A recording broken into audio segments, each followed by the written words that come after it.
तो हमारा टाइटल है मार्केट मांगे मोर, लेकिन मार्केट को डर लग रहा है कि कहीं कुछ वापस कैपिटल गेंस टैक्स पर कुछ ना हो जाए। क्या ये बजट में अब यही रह गया है, बस कैपिटल गेंस टैक्स को मत टच करिए, बाकी आप कुछ भी करिए तो मार्केट खुश हो जाएगी? क्या इसी तरीके से बजट का एक वो समझा जाए? या हाय अनुज, गुड मॉर्निंग। आई थिंक सबसे पहले कैपिटल गेन टैक्स की एक चर्चा कर लेते हैं। गवर्नमेंट को मार्केट की तरफ से 4 अलग अलग टैक्स मिल रहे हैं।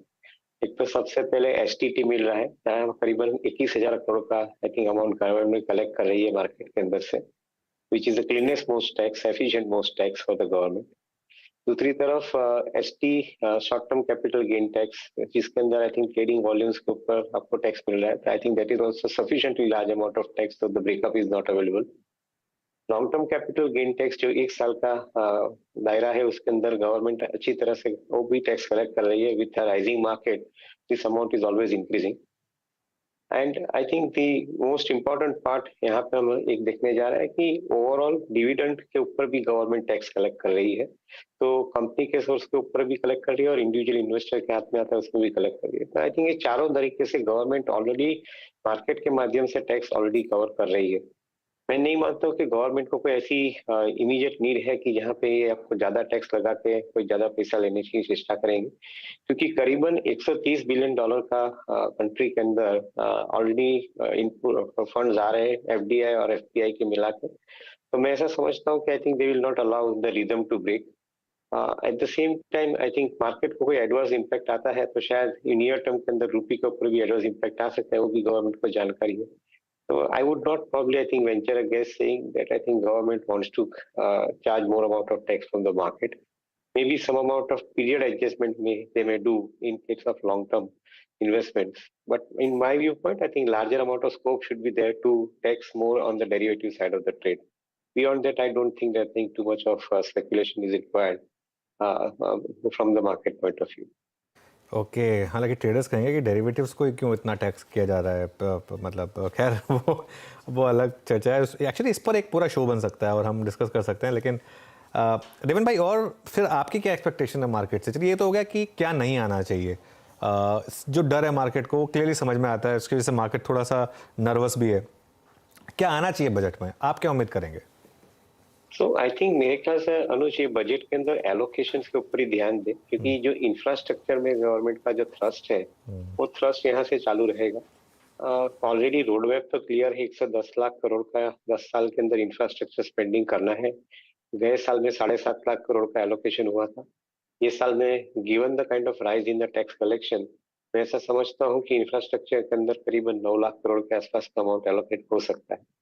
जहां तक इंफ्रास्ट्रक्चर क्षेत्र की बात है, road infrastructure, railway infrastructure, waterways infrastructure and airport infrastructure, ये चारों इंफ्रास्ट्रक्चर को मिला जुला के जो हिसाब से गवर्नमेंट ने एक इंटीग्रेटेड प्रोग्राम सेट किया है, मैं ऐसा समझता हूँ कि I think the thrust will continue to be there.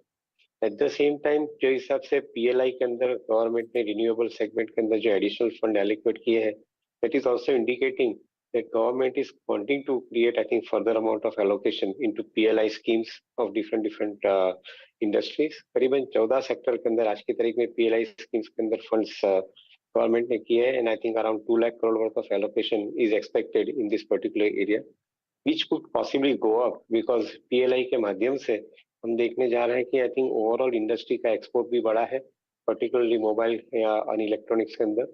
तो मैं ऐसा समझता हूँ कि गवर्नमेंट इसके ऊपर भी ज्यादातर थ्रस्ट देंगी। तो इंफ्रास्ट्रक्चर और इंडस्ट्री, ये दोनों के ऊपर गवर्नमेंट का थ्रस्ट ज्यादा रहेगा from the allocation of amount, as per allocation of amount is concern. जी, इंफ्रास्ट्रक्चर, कंस्ट्रक्शन, और बिल्कुल से कहा, इनफैक्ट आपकी एक्सपेक्टेशन है 9 ट्रिलियन की सर यहाँ पर आवंटित करने की इस बजट में। सर यहाँ पे आप अगर कंफर्टेबल हो देवेन जी, स्टॉक पिकिंग का ऑर्डर क्या रखेंगे? क्योंकि लास्ट स्पीच से, बजट स्पीच से लेकर अब तक सबसे स्ट्रॉन्ग और सस्टेनेबल स्विंग हमने इन्हीं कंपनियों में देखा, कैपिटल गुड्स में, एलएनटी में, कंस्ट्रक्शन में, रोड कंस्ट्रक्शन में, इंफ्रा में। सर आपका पिकिंग ऑर्डर क्या है इस वक्त लार्ज कैप में और मिड कैप में, अगर कंफर्टेबल हो तो आप? तो आई थिंक ये प्रोसेस मार्केट के लिए चालू रहेगा definitely for sure. capital goods and the technology sector coupled along with capital goods, I think definitely would be the prime attracting points for the investors. जैसे सीमेंस का भी हमने recently के अंदर एक ऑर्डर बुक का पोजीशन देखा from the railway side.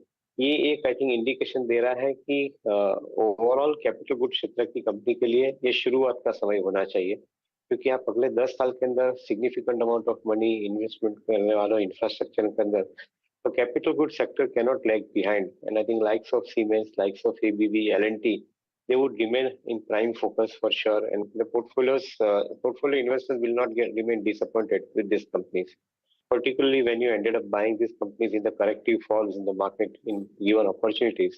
That would be the best time to add this stock into the portfolio.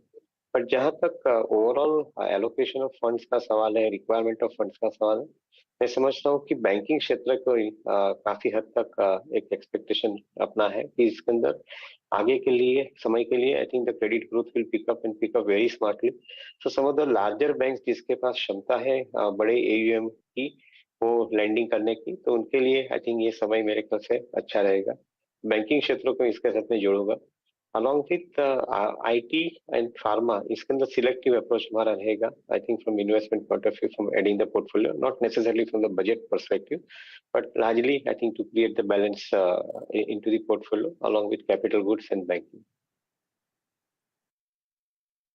अच्छा, अगर इसी क्षेत्र से संबंधित अगर आप देखिए, मैं आपसे देवेंद्र सर प्रश्न और पूछूं, क्योंकि रियल स्टेट ने अच्छा मूव दिया, पोस्ट कोविड काफ़ी अच्छा खासा मूव दिया, प्राइसिंग काफ़ी स्ट्रॉन्ग रही, लेकिन इसमें भी कोई दो राय नहीं है कि इंटरेस्ट रेट अब सब्सटेंशियली हाई हैं वर्सेस आई थिंक जो CY22 के मिड में थे. तो आपको क्या लगता है कि थोड़ा सा इस रियल स्टेट को पुश देने के लिए कुछ इंटरेस्ट ऑन हाउसिंग लोन जो टैक्स बेनिफिट्स थे उनको अंदर मतलब ETC में थोड़ा सा क्या बढ़ाया जा सकता है? वो स्कोप है इस बार, इतना स्कोप है इस बजट में?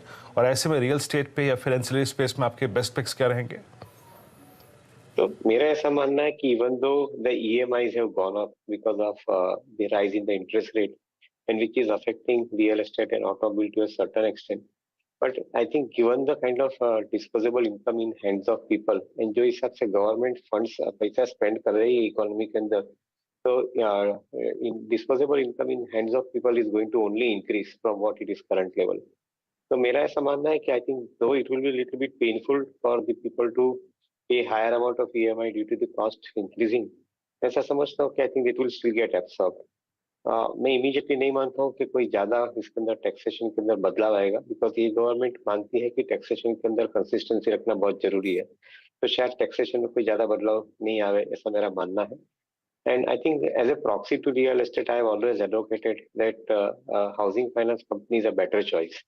क्योंकि रियल एस्टेट के अंदर शायद एक या दो क्वार्टर के अंदर ऊपर नीचे का दौर हो सकता है because of the delivery of the projects in the timelines, but housing finance companies के लिए जिन्होंने 10 या 20 साल का EMI सेट किया है, उनके लिए मेरे ख्याल से I think the steady set of income is continuing over 10-20 years, as a result of which I think they are relatively better choice to have in the portfolio as a proxy to the real estate sector for investment.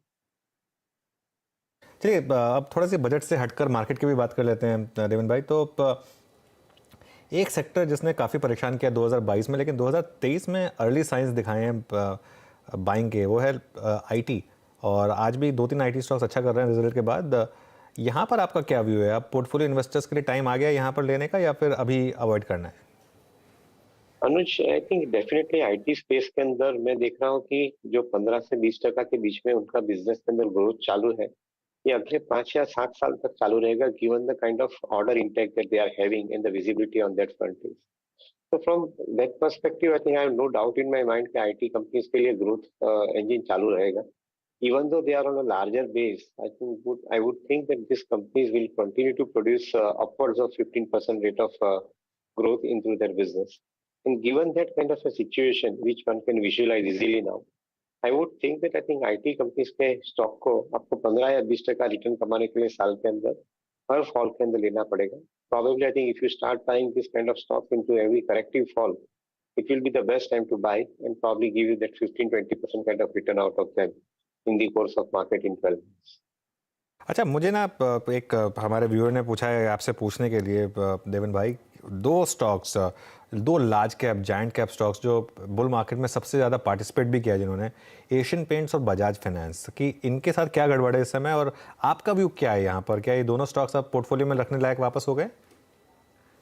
मेरे ख्याल से I think दोनों company के fundamental के अंदर कोई बदलाव नहीं आया है. On the contrary, I believe that both companies remain extremely strong proposition from the investment point of view as far as their fundamental strength is concerned. Both these companies have been quoting at a higher premium valuation. जिनका एक typical character है, typical trait है, वो उनका चालू ही है. But I think current market के अंदर जो फॉल आया है स्टॉक के अंदर, वो लार्जली जो ग्लोबल ईटीएफ के अंदर से उनका जो इंडिया एक्सपोजर कम हो रहा है. So they are basically paring their exposure into different stocks, and which include some of the expensive stocks which are becoming victim of this kind of a fall in the market. मैं नहीं मानता हूँ कि कोई fundamental बदलाव आया है. On the contrary, I think my inclination would be more to buy these stocks in this corrective fall and stay invested for next 5 to 10 years in this. Okay, चलिए अब बैंकिंग की बात करते हैं देवेन सर. कि अनुज ने कहा कि जैसे कि अब बाजार को भी छेड़ना पड़ेगा, बात हम उसकी भी करनी पड़ेगी. HDFC बैंक, इंडसइंड बैंक, दो लार्ज कैप बैंक्स अगर आप देखें प्राइवेट बैंकिंग स्पेस से, कुछ मिड कैप बैंकों के नतीजे आए. आई मीन 2 दिन पहले हम बैंक ऑफ इंडिया के बारे में बात कर रहे थे, नंबर्स ठीक ठाक थे उनके. और अच्छी बात है कि NIM सस्टेन कर रहे हैं. पिछले 6 महीने के अगर आप देखें सब्सटेंशियल रेट हाइक्स के बाद डिपॉजिट अगर आप देखें रेट सब्सटेंशियली हाई हैं. ऐसे में बैंकों ने इस स्थिति में भी अपने NIMs को काफ़ी मेंटेन कर रखा है. आपको HDFC बैंक, इंडसइंड बैंक के नंबर्स कैसे लगे सर, और इस वक्त प्राइवेट बैंक्स में क्या चीज़ करना चाहिए? I think clear choice would be HDFC Bank. Reason simple है. आई थिंक एक तरफ मर्जर हो रहा है HDFC के साथ में.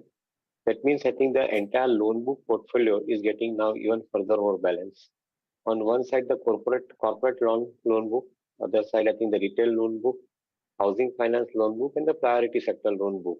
ये चारों के माध्यम से देखिए बैंक को, मर्ज कंपनी को, तो करीबन अगले 4 साल, 4.5 साल के अंदर I think they would possibly become about 50 lakh crore AUM bank.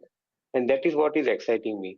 क्योंकि जैसे मैंने थोड़े समय पहले बताया कि इकोनॉमी के अंदर इतना बड़ा ग्रोथ आता है और जो बैंक की क्षमता ज्यादा है उसके लिए आई थिंक कारोबार का समय अच्छा रहेगा.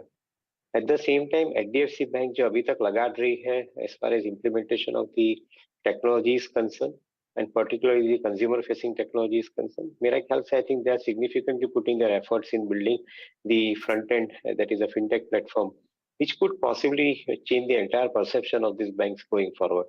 तो मैं ऐसा समझ के चलता हूँ कि I think HDFC Bank would probably remain one of the best picks I think as far as investment aspect goes. It has underperformed. It has not given adequate amount of return in past couple of years or few years. I think this is going to reverse as I see it, given the kind of strong proposition that this bank is promising currently. Okay चलिए देवन भाई, शुक्रिया आपका जुड़ने के लिए हमारे साथ और अपनी बात रखने के लिए. एक बार ज़रा मार्केट पर नज़र डाल लेते हैं. 18,085 अभी भी निफ्टी पर